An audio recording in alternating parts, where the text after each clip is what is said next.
الحمد لله نحمده ونستعينه ونستغفره ونعوذ بالله من شرور أنفسنا ومن سيئات أعمالنا من يهده الله فلا مضل له ومن يضلل فلا هادي له وأشهد أن لا إله إلا الله وحده لا شريك له وأشهد أن سيدنا ومولانا محمدا عبده ورسوله أما بعد فأعوذ بالله من الشيطان الرجيم بسم الله الرحمن الرحيم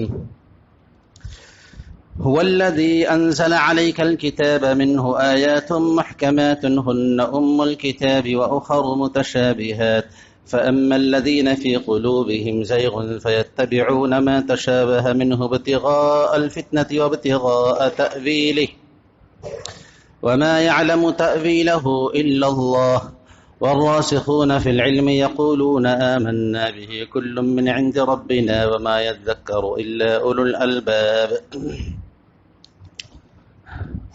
وقال النبي صلى الله عليه وسلم اتبعوا السواد الأعظم فإنه من شز في النار وقال عليه الصلاة والسلام عليكم بالجماعة وإياكم والفرقة وعن عبد الله بن مسعود قال خط لنا رسول الله صلى الله عليه وسلم خطا وقال هذا سبيل الله وخط لنا خطوطا فقال هذه سبل على كل سبيل شيطان يدعو إليه ثم قرأ وأن هذا صراطي مستقيما فاتبعوه ولا تتبعوا السبل فتفرق بكم عن سبيله أو كما قال عليه الصلاة والسلام صدق الله مولانا العظيم وصدق رسوله النبي الكريم ونحن على ذلك لمن الشاهدين والشاكرين والحمد لله رب العالمين رب اشرح لي صدري ويسر لي أمري واحلل عقدة من لساني يفقه قولي رب اشرح لي صدري ويسر لي أمري واحلل عقدة من لساني يفقه قولي رب اشرح لي صدري ويسر لي أمري واحلل عقدة من لساني يفقه قولي پچھلے جمعہ کو ہم نے مسلمانوں کے درمیان جو اختلافات رونما ہوئے اس کے اسباب کیا تھے اور اس کی وہ بنیاد کیا تھی اس کو میں نے آپ کے سامنے بیان کیا تھا کہ جب مسلمانوں میں سیاسی اور انتظامی طور پر اختلاف ہوا تو سب سے پہلے شخصیات میں اختلاف ہوا. بعض کو افضل سمجھتے تھے اور بعض کو مفضول سمجھنے لگے. حضرت علی کو حضرت عثمان پر کچھ لوگ فضیلت دینے لگے اور یہ کہا کہ حضرت علی کو فضیلت حاصل ہے حضرت عثمان پر. اور پھر جب آپس میں جنگیں ہوئی تو ایک طبقے نے یہ کہنا شروع کیا کہ مسلمان آپس میں ٹکرائے اور جان بوجھ کر ٹکرائے، لہذا یہ سب کے سب کافر ہو گئے، جہنمی ہو گئے. اور یہ عقیدہ ان کا اتنا پختہ ہوا کہ انہوں نے بالآخر اپنے عقیدے کو یہاں لے جا کر کے رکھا کہ نعوذ باللہ سارے صحابہ کافر ہو گئے معدود چند. سارے صحابہ کی تذلیل، تفسیق، حتیٰ کہ تکفیر کر دی ان لوگوں نے. اسی کا نام ہے خوارج. چنانچہ حضرت علی نے ان کے خلاف جنگ بھی کی. دوسری طرف شیعہ تھے اور عثمانی تھے، انہوں نے اپنے طور پر اپنے کو حق بجانب سمجھا اور دوسرے کو باطل پر سمجھا. پھر شیعوں میں بھی امامت کے مسئلے میں بہت ساری باتیں ہوئی اور بہت طرح کی باتیں وجود میں آئی. امامت نبوت سے افضل ہے یا نہیں، امامت کا درجہ نبوت اور امامت کے درجے میں کیا فرق ہے، اس طرح کی باتیں بہت ساری ہوئی اور اس میں پھر کئی فرقے وجود میں آئے. لیکن ظاہر ہے کہ جو بھی فرقہ وجود میں آتا تھا اس کے خلاف میں اور اس کے اپوزیشن میں ایک اور فرقہ کھڑا ہوتا تھا. ایک نے جب یہ کہا کہ گناہ کبیرہ کا مرتکب کافر ہے تو دوسرے فرقے نے کہا کہ مسلمان جب مسلمان ہو گیا تو اس کے بعد وہ چاہے جس طرح کا بھی گناہ کر لے، گناہ اور معصیت ایمان کو کوئی نقصان نہیں پہنچاتی. یہ اس طریقے سے فرقہ بنا جسے جہمیہ کہتے ہیں. اس کے بعد ایک اور فرقہ درمیان سے بول پڑا کہ نہیں، جو شخص گناہ کبیرہ کا مرتکب ہو وہ نہ کافر رہتا ہے نہ مسلمان رہتا ہے بلکہ بین بین ہو جاتا ہے. اس فرقے کا نام معتزلہ ہے. تو گویا جو اختلاف شخصی تھا، جو اختلاف انتظامی تھا، اب دھیرے دھیرے وہ چیزیں عقائد میں منتقل ہونے لگی اور اب عقیدے پر بحث ہونے لگی کہ ایسے لوگوں کے بارے میں ہم کیا حکم لگائیں گے. حالانکہ جنت کا فیصلہ بھی اللہ کو کرنا تھا، جہنم کا فیصلہ بھی اللہ کو کرنا تھا، لیکن یہ لوگ ٹھیکیدار بن کے بیٹھ گئے کہ فیصلہ ہم کریں گے کہ کون جہنمی اور کون جنتی ہے. پھر یہ سلسلہ آگے بڑھا، کوئی سلسلہ رکتا نہیں ہے. 158 ہجری میں خلیفہ منصور کے زمانے میں، عباسی خلفاء جو تھے اس کے زمانے میں مختلف ملکوں کے جو کتابیں تھیں ان کو ان لوگوں نے عربی میں ترجمہ کیا. عربی میں ترجمہ کرنے کے بعد پھر فلسفیانہ باتیں آنے لگیں اسلام میں. ادھر اس سے پہلے جو بنو امیہ تھے، چونکہ ان کی زیادتی اور ظلم تھی بہت زیادہ، تو وہ لوگ اپنے ظلم کا استدلال اور اس کو صحیح اس طریقے سے قرار دیتے تھے کہ بھائی جو کچھ بھی ہوتا ہے سب اللہ کے کرنے سے ہوتا ہے، اگر ہم جبر و ظلم کر رہے ہیں تو یہ بھی اللہ ہی کے منشا کے مطابق کر رہے ہیں. اپنے اس غلط عمل کو انہوں نے اس دلیل سے ثابت کیا. تو اس کے خلاف میں ایک فرقہ کھڑا ہو گیا اور اس نے کہا کہ نہیں، بندہ اپنے افعال و اعمال کا خود خالق ہے، اللہ خالق نہیں ہے. بندہ اپنے عمل کا خود ذمہ دار ہے، اللہ اس عمل کو نہیں کرتا ہے. تو ایک فرقے کا نام ہوگا جبریہ، ایک فرقے کا نام ہوا قدریہ. بنو عباسیہ کے دور میں جب یہ تراجم ہوئے تو اور بھی بہت ساری فلسفیانہ بحثیں شروع ہو گئیں. اللہ کی جو قرآن کریم کی آیتیں ہیں ان آیتوں پر پھر گفتگو شروع ہوئی کہ بعض آیتوں سے پتہ چلتا ہے کہ اللہ عرش پر ہے، بعض آیتوں سے پتہ چلتا ہے کہ اللہ ہر جگہ ہے. واللہ معکم اینما کنتم، کہ اللہ تمہارے ساتھ ہے تم جہاں کہیں بھی رہو. اب انہوں نے استواء علی العرش کی بحث چھیڑ دی. کسی نے یہ کہا کہ اللہ عرش پر ہیں، اب اس کے بعد پھر کیسے عرش پر ہیں اس پر گفتگو شروع ہوگی. تو کسی نے کہا کہ جیسے انسان رہتا ہے، کسی نے کہا کہ نہیں انسانوں کی طرح سے نہیں ہے بلکہ ایک نورانی طریقے سے ہیں.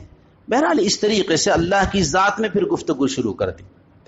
پھر اللہ کی صفات میں لوگوں نے گفتگو شروع کی کہ اللہ کی جو صفتیں قرآن کریم میں بیان کی گئی ہیں ان صفات کی حقیقت کیا ہے. اللہ آیا صفات اللہ سے الگ ہیں یا صفات اور اللہ ایک ہی ہے، یا ذات الگ ہے صفات الگ ہے. کسی نے کہا کہ ذات الگ ہے اور صفات الگ ہے، ان دونوں کا مستقل وجود ہے. کسی نے کہا، جیسا کہ ظواہر یہی کہتے ہیں، کسی نے کہا کہ نہیں صفات کا کوئی وجود ہی نہیں ہے، اس لیے کہ اگر ہم صفات کو مانتے ہیں، اللہ کے صفات کو اگر ہم مانیں گے تو صفات تو حادث ہوتے ہیں، ختم ہونے والی چیز ہوتی ہے، اور اللہ قدیم ہے، ہمیشہ رہنے والی، اس کا اس کے ساتھ کیسے تعلق ہو سکتا ہے.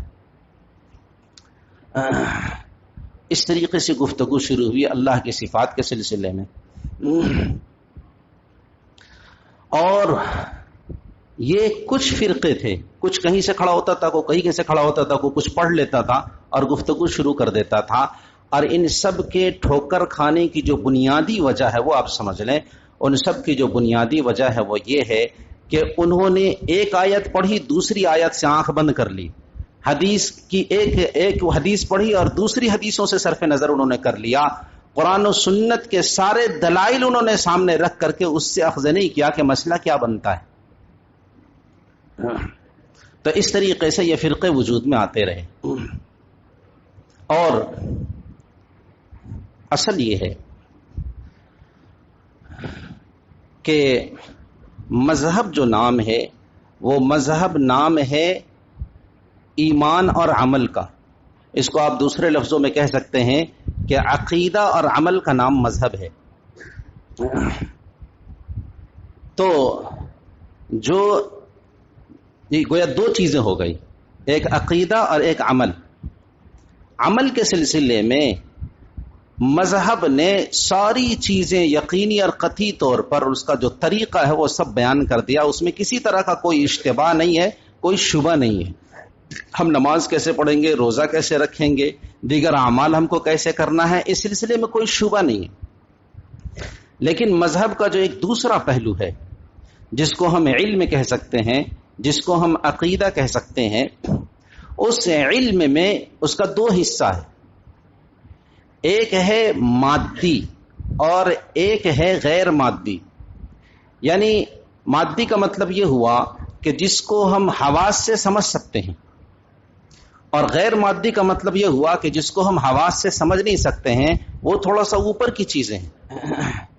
تو جو چیزیں حواس سے سمجھی جا سکتی ہیں، تجربے سے سمجھی جا سکتی ہیں، مشاہدے سے سمجھی جا سکتی ہیں، وہ بھی بالکل یقینی اور قطعی ہیں۔ اس سلسلے میں بھی جو شریعت نے رہنمائی کی ہے وہ بالکل یقینی ہے اور اس کا تعلق مشاہدے اور تجربے پر ہے۔ اور کچھ چیزیں مذہب کی وہ ہوتی ہیں کہ جس میں علم تو ہے لیکن اس کی مراد متعین کرنا مشکل ہے، وہ متشابہات میں سے کہلاتی ہیں اور وہ ما ورائے مادہ کہلاتی ہیں۔ یعنی عقل سے اس کو پورے طور پر اخذ کرنا اور اسے سمجھنا ذرا مشکل ہوتا ہے۔ ایک چیز ہم نے تجربے سے حاصل کی کہ آگ جلاتی ہے، تو ہم نے کیسے جانا؟ چھونے سے ہم کو معلوم ہوا کہ آگ جلاتی ہے۔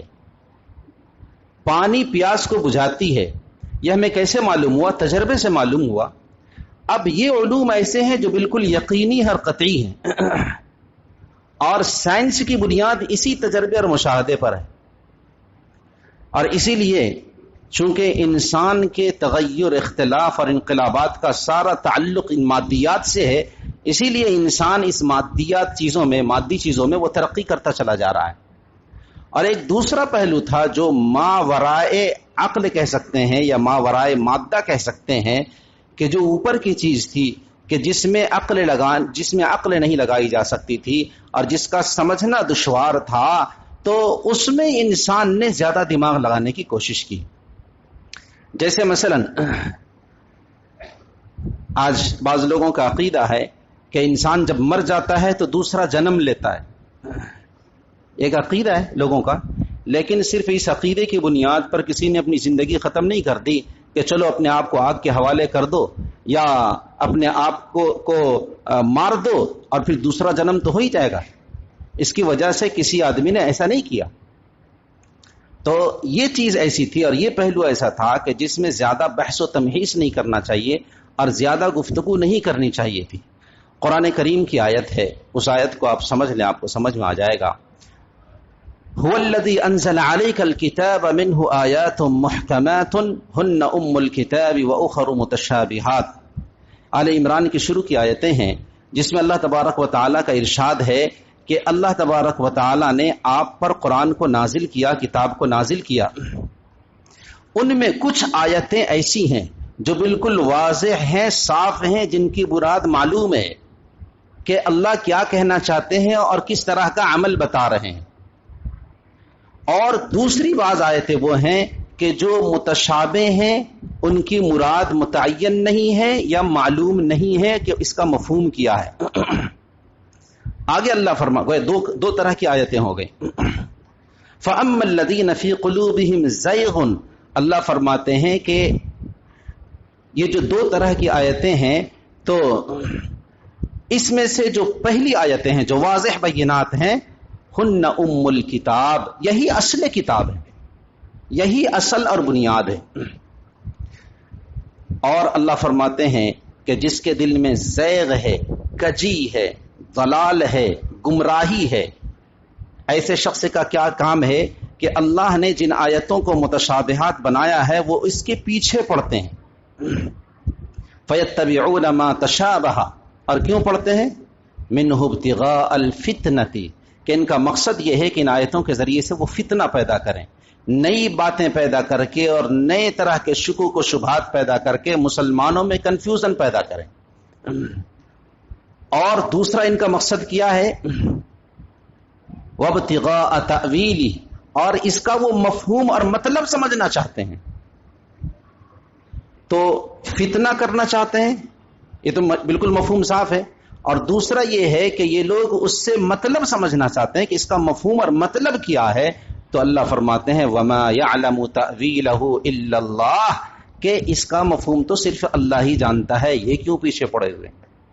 تو معلوم ہوا کہ اس کے پیچھے پڑ کر کے اس کا مفہوم نکالنا اور اس کی مراد متعین کرنا یہ انسان کے بس کی چیز نہیں ہے۔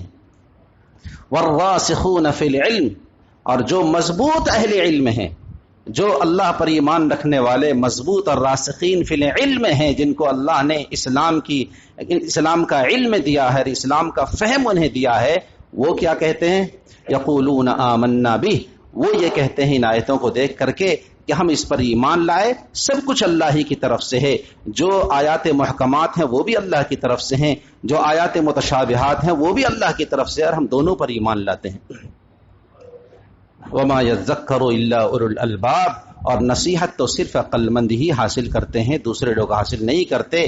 اور آگے قرآن کریم نے ایک دعا سکھائی ہے، ربنا لا تزغ قلوبنا بعد اذ ہدیتنا وہب لنا من لدنک رحمہ، کہ اللہ ان چیزوں میں پڑھ کر کے ہمیں ہدایت کے بعد گمراہی میں مبتلا نہ کیجیے۔ انک انت الوہاب، آپ ہی ہبہ کرنے والے اور دینے والے ہیں۔ تو یہ جو قرآن کریم کی آیت ہے، اس آیت سے آپ کو جو بات سمجھ میں آتی ہے وہ یہ ہے کہ اسلام کی بعض چیزیں، مذہب کی بعض چیزیں وہ ہیں کہ جس میں عقل کو دخل نہیں ہے۔ اگر انسان عقل سے اس چیز کو حاصل کرنا چاہے تو عقل وہاں تک نہیں پہنچ سکتی۔ یہ مطلب نہیں ہے کہ عقل پھر بیکار ہے، نہیں، بلکہ یہ جو اللہ نے حواس بنائے ہیں ان سب کا ایک دائرے کار ہے، اس دائرے کے بعد اوپر وہ کام نہیں کرتے۔ دیکھنے کی جو اللہ نے صلاحیت دی ہے، آپ پردے کے پیچھے کوئی چیز نہیں دیکھ سکتے۔ سننے کی جو صلاحیت آپ کو اللہ نے دی ہے، دور سے کوئی آواز آئے تو آپ اسے نہیں سن سکتے اور اس کے مفہوم کو نہیں سمجھ سکتے۔ آپ کو اللہ نے جو بینائی دی ہے، دور میں کوئی چیز ہو تو آپ یہ فرق نہیں کر سکتے یہ انسان ہے یا کوئی اور جانور ہے جو کھڑا ہوا ہے سامنے میں۔ ایسے ہی عقل کا بھی ایک دائرہ ہے کہ جہاں تک عقل کام کرتی ہے اور اس سے اوپر وہ عقل کام نہیں کرتی ہے۔ اس کا یہ مطلب نہیں ہے کہ عقل بیکار ہے، بلکہ عقل وہاں بیکار ہے کہ جہاں کام کرنا چاہیے تھا وہاں نہ کرے، اور جہاں کام نہیں کرنا چاہیے تھا وہاں دخل دینے لگے، تب جا کر کے وہ بیکار ہے۔ تو شریعت نے شروع سے ایک اصول بنایا ہے اور بتایا ہے کہ ایسی چیزیں کہ جن کا تعلق متشابہات سے ہے، ان چیزوں میں اپنا وقت ضائع نہ کرو، ان چیزوں میں اپنے آپ کو مت لگاؤ۔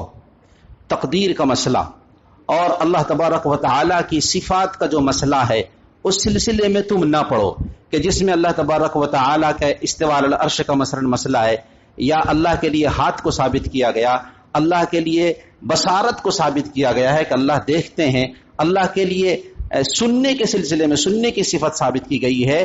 تو اگر اب ہم یہ معلوم کریں اپنی عقل سے کہ اللہ کیسے سنتے ہیں، اور مثلا یہ کہا گیا کہ کل قیامت کے دن ہاتھ، یہ زبان پر مہر لگا دی جائے گی اور یہ ہاتھ پاؤں یہ اعضاء جوارح بولیں گے، تب ایک انسان دماغ لگانے لگے کہ کیسے بولیں گے، کیسے بولیں گے؟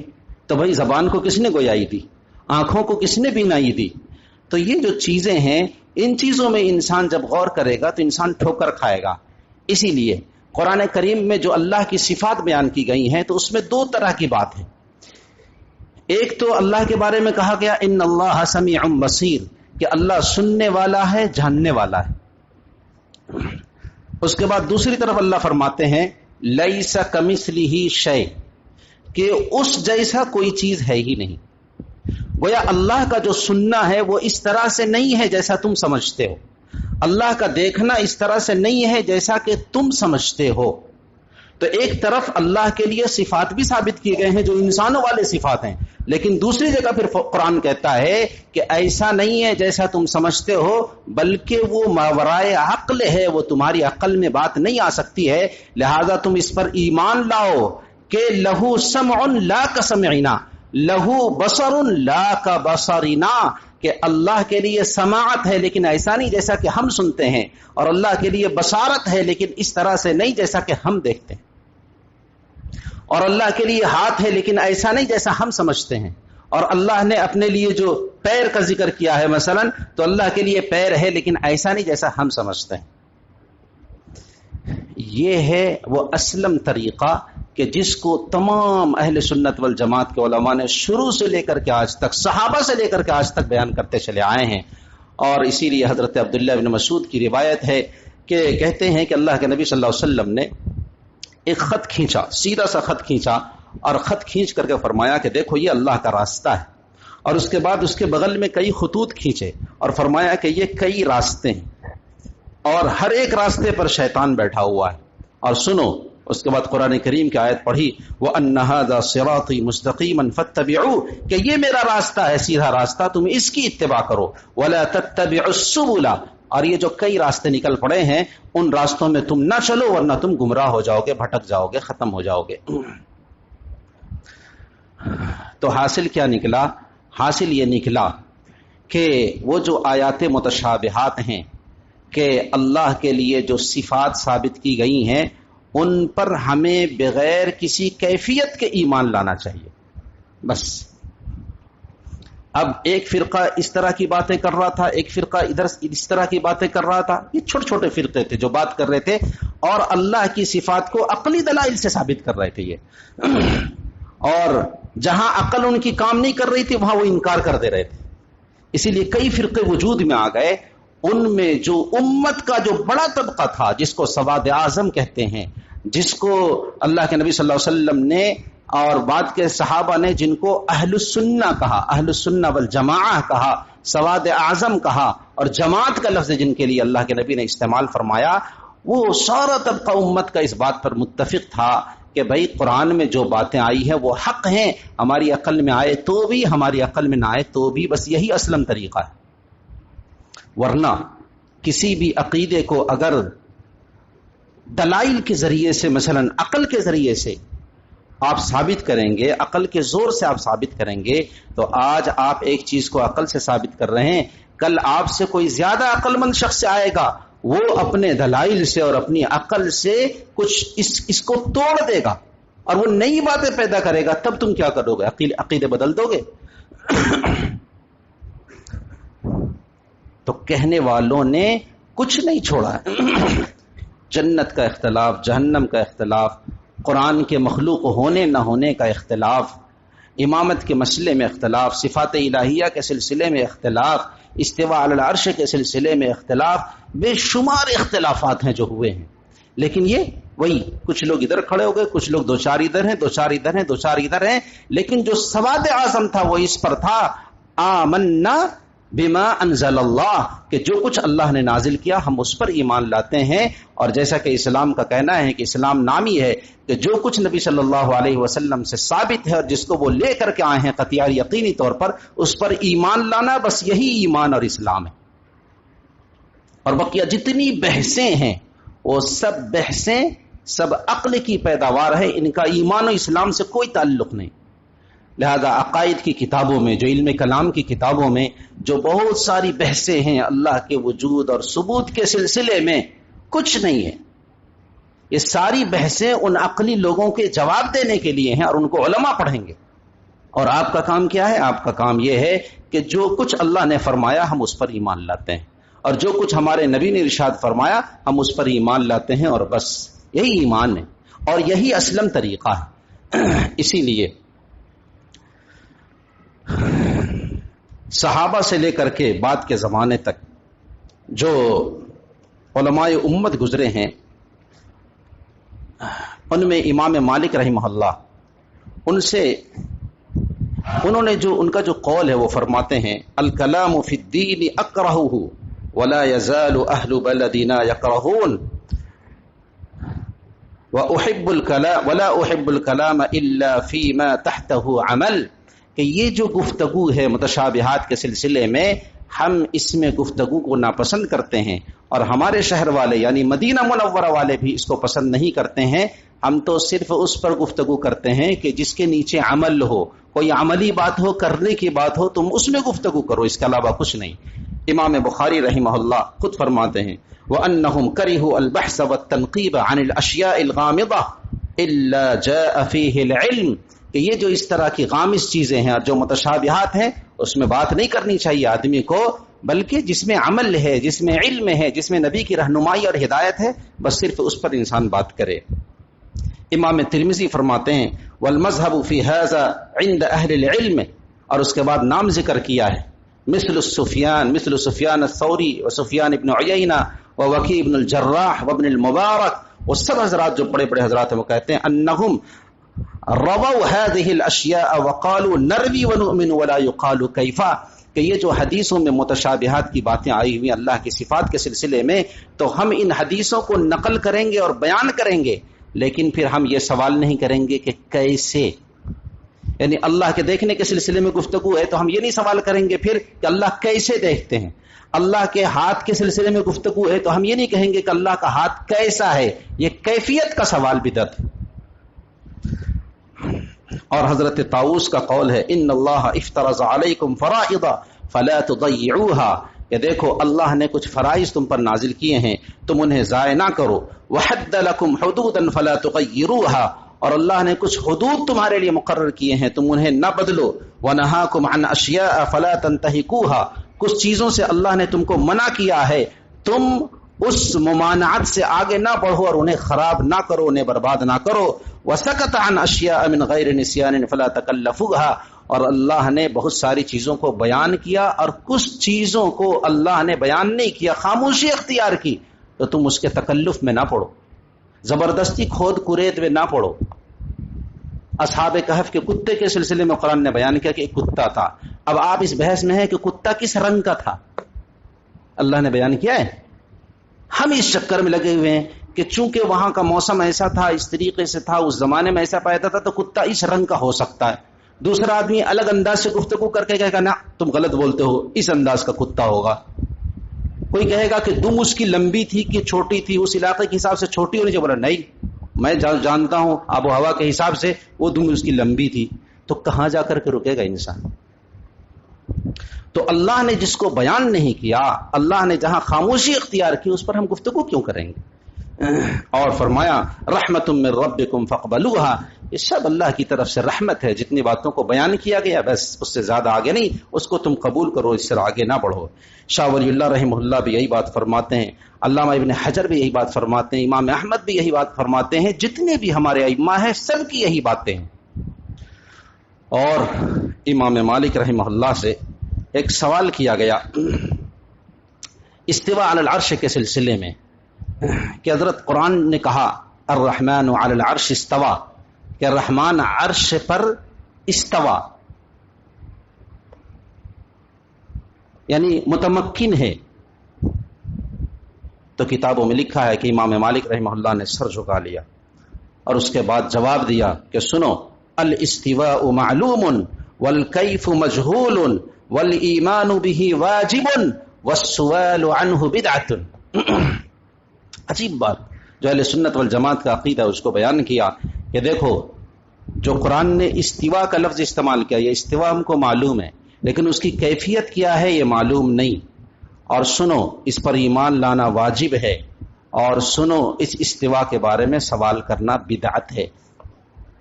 صاف صاف فرما دیا.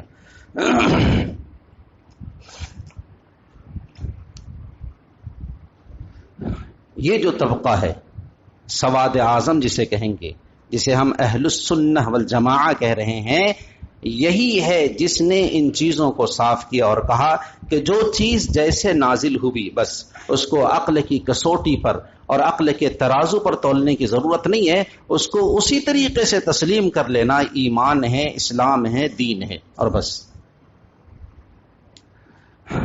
ان ساری چیزوں سے آپ کو بات سمجھ میں آ گئی ہوگی کہ اب جو بھی فرقہ اور جو بھی طبقہ یا جو بھی انسان اللہ کی صفات کے سلسلے میں کوئی گفتگو کرتا ہے اور اپنی طرف سے عقلی دلائل سے کچھ بات کرتا ہے، وہ فرقہ راہ راستے سے ہٹا ہوا ہے۔ یہیں سے آپ کو سمجھنے میں مدد ملے گی کہ اہل سنت والجماعت کون ہیں اور اہل بدعت یا فرق ضالہ کون لوگ ہیں، اور جس کو اللہ کے نبی صلی اللہ علیہ وسلم نے ایک حدیث میں بیان فرما دیا کہ کون لوگ ہیں جو راہ مستقیم پر ہیں اور کون لوگ ہیں جو راہ مستقیم سے ہٹے ہوئے ہیں، اس کو ایک تفصیلی روایت سے اللہ کے نبی نے سمجھایا ہے۔ اللہ کے نبی صلی اللہ علیہ وسلم کا ارشاد ہے کہ دیکھو، حضرت عبداللہ ابن عمر کا ارشاد ہے، وہ فرماتے ہیں اللہ کے نبی نے ارشاد فرمایا کہ دیکھو ایک زمانہ آئے گا کہ میری امت پر وہ سارے حالات آئیں گے جس طریقے سے پہلے لوگوں پر اور پہلی امتوں پر حالات آئے تھے، بالکل جیسے جوتوں کی یکسانی ہوتی ہے اس طریقے سے۔ دو جوتے اگر آپس میں رکھ دیے جاویں اور دایاں پیر کا جوتا اور بایاں پیر کا جوتا، تو ان میں کوئی یکسانیت ہوتی ہے، ایک طرح کی ہوتی ہے، ان کا ناپ بھی ایک، ماڈل بھی ایک، سب طرح کی چیزیں ایک ہوتی ہیں۔ اسی طریقے سے ہماری امت اور جو پہلی امتیں گزری ہیں ان میں اعمال میں اسی طریقے کی چیزیں برابری اور یکسانی کی پائی جائیں گی۔ اور اس کے بعد فرمایا، بہت خطرناک بات اللہ کے نبی نے ارشاد فرمائی، یہاں تک کہ اگر اس امت کا کوئی بدبخت علانیہ اپنی ماں سے زنا کیا ہو تو میری امت کا بھی بدبخت ایسا ہوگا جو ایسا کرے گا، میری امت کا بھی بدبخت ایسا ہوگا جو ایسا کرے گا، یعنی میری امت میں یہ چیزیں آئیں گی۔ اور فرمایا سنو، بنی اسرائیل کے 72 فرقے ہوئے تھے اور میری امت کے 73 فرقے ہوں گے، اور سنو کہ ان 73 فرقوں میں سب کے سب جہنمی ہوں گے، صرف ایک فرقہ ہوگا جو جنتی ہوگا۔ صحابہ نے فرمایا وہ کون سی جماعت ہوگی اللہ کے نبی؟ آپ نے فرمایا ما انا علیہ و اصحابی، کہ جس طریقے پر میں ہوں اور جس طریقے پر میرے صحابہ ہیں۔ یہ ہے فرق۔ اس کا مطلب یہ ہوا کہ جو نبی کی سنت پر ہوگا اور جو صحابہ کی جماعت پر ہوگا وہی فرقہ اہل حق کا فرقہ ہے، اور اس کے علاوہ جتنے فرقے ہیں وہ سب فرقے ضالہ ہیں۔ اور ایک بات ذہن میں رہے کہ چونکہ یہ مسلمانوں کے فرقے کے سلسلے میں اللہ کے نبی نے فرمایا ہے تو سب کے سب جہنم میں جائیں گے، اس کا مفہوم یہ ہے کہ اول وہلہ میں یہ لوگ جنت میں نہیں جا سکتے، یعنی شروع میں ہی ان کی بخشش ہو جاوے اور یہ لوگ جنت میں چلے جائیں گے، ایسا نہیں ہوگا، بلکہ سب سزا وغیرہ بھوگت کر کے پھر یہ جنت میں جائیں گے۔ لیکن یہ جو طبقہ ہے جو اہل السنت والجماعت، جو میری سنت پر اور صحابہ کی جماعت پر جو طبقہ ہوگا وہ یہ اول وہلہ میں جنت میں جائے گا۔ یہ ہے دونوں میں فرق۔ اسی سے علماء نے نکالا کہ ما انا علیہ کا مطلب ہے جس پر میں ہوں، یعنی میری سنت، تو وہیں سے نکلا اہل السنت، اور وہ اصحابی یعنی صحابہ کی جماعت، تو اس سے سارٹ کر کے نکلا جماعت، تو اس طبقے کا پورا نام پڑا اہل السنت والجماعہ۔ اور اسی نام سے صحابہ پکارتے تھے، اسی نام سے تابعین پکارتے تھے، اور بڑے بڑے علماء پکارتے تھے، اور آج تک اسی سواد اعظم کا نام اہل السنت والجماعت ہے۔ علامہ ابن تیمیہ وغیرہ جتنے ہیں ان سب نے یہی کہا ہے۔ تو اب گویا اہل السنت والجماعت کا مطلب یہ ہوا، اہل السنت والجماعت کا جو مفہوم نکل کر کے آپ کے سامنے آئے گا وہ یہ ہوگا کہ دو باتیں اس میں ہوں گی۔ اہل السنت والجماعت کون لوگ کہلائیں گے؟ ایک تو وہ ہے کہ نبی نے جو عقائد و اعمال امت کو بتا دیے ہیں اس پر یہ قائم رہے، نبی نے جو عقیدہ دیا، نبی نے جو عمل بتایا، اس پر جو جماعت اور جو طبقہ قائم رہے۔ نمبر 2، عقائد اور خدا کی ذات و صفات کے سلسلے میں جو قرآن نے بیان کیا، جو حدیث نے بیان کیا، نبی نے جو بات بتا دی اور سلف نے جو رہنمائی کر دی، اور بس اس کے علاوہ کسی طرح کی گفتگو کرنے والا وہ الگ ہو جائے گا۔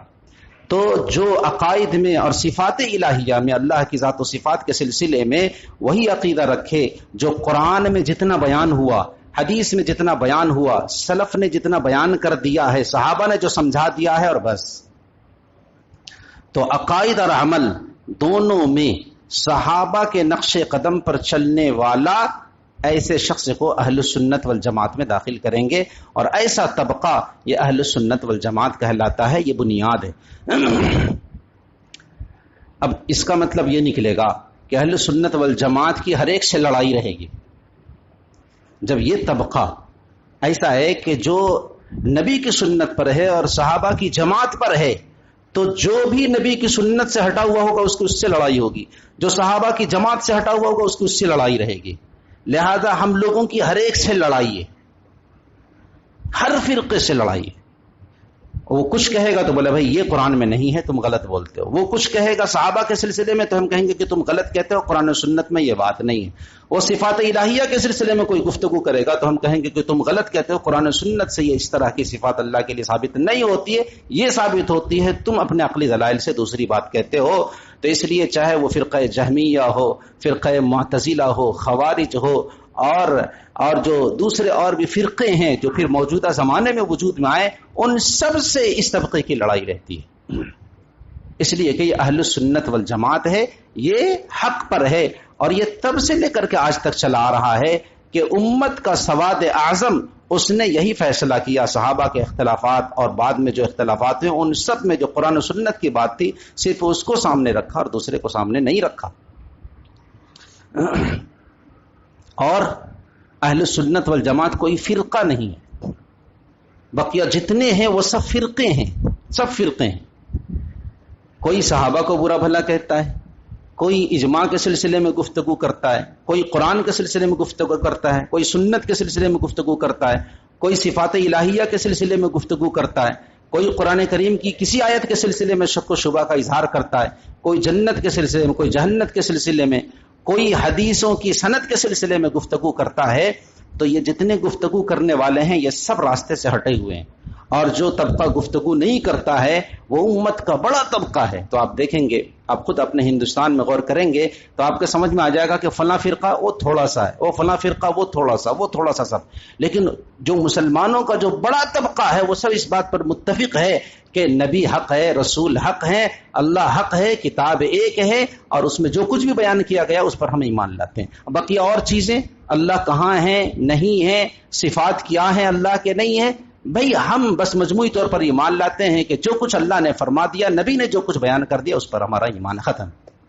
ہے یا نہیں؟ ارے ہے یا نہیں؟ تو یہ طبقہ کتنا ہے؟ بے شمار ہے. لیکن جو صفات پر گفتگو کرنے والے ہیں وہ گنے چنے لوگ ملیں گے. تو یہی ہے جو ہٹے ہوئے. لہذا اب آپ کو یہ سمجھنا ہوگا کہ یہ جو فرقے ہیں، جو امت کے جو فرقے بن گئے ہیں، یہ سب فرقے ضالہ ہیں. اور فرقوں کی جو بنیاد بنتی ہے، ہمیشہ یاد رکھو، فرقوں کی جو بنیاد بنتی ہے وہ عقیدے پر بنتی ہے.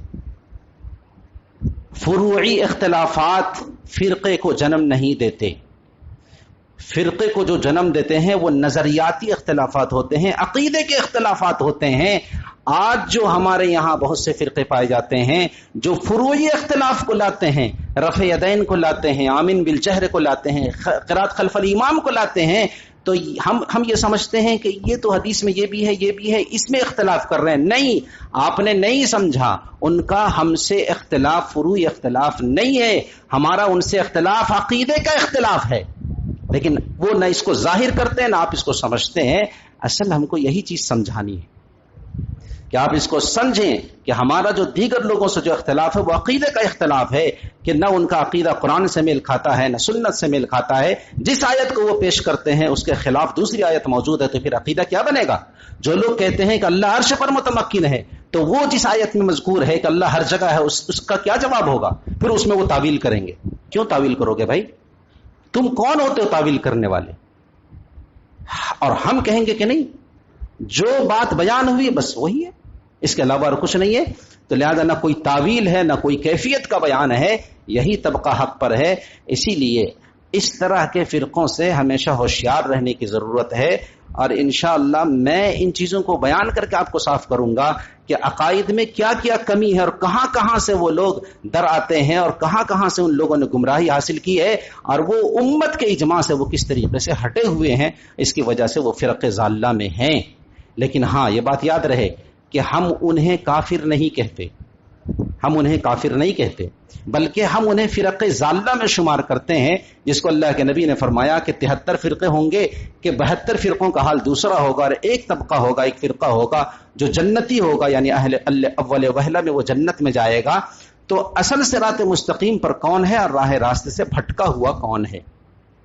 تو ہم کسی فرقے کو کافر نہیں کہتے، الا یہ کہ وہ ضروریات دین کا ہی منکر ہو جائے، اور دین میں جو ضروری باتیں ہیں جو یقینی ہیں اس کا کوئی شخص منکر ہو جائے، یا اس ضروریات میں کسی طرح کی ایسی تعویل کرے جو بالکل صحابہ اور سلف سے منقول نہیں ہے، تو اس وقت ہم یہ کہتے ہیں کہ یہ جو فرقہ ہے یہ اسلام سے خارج ہو گیا۔ اور ایسے بہت معدود چند ہیں۔ اللہ تبارک و تعالی ہم سب کو سمجھنے کی توفیق عطا فرمائے۔ وآخر دعوانا الحمدللہ۔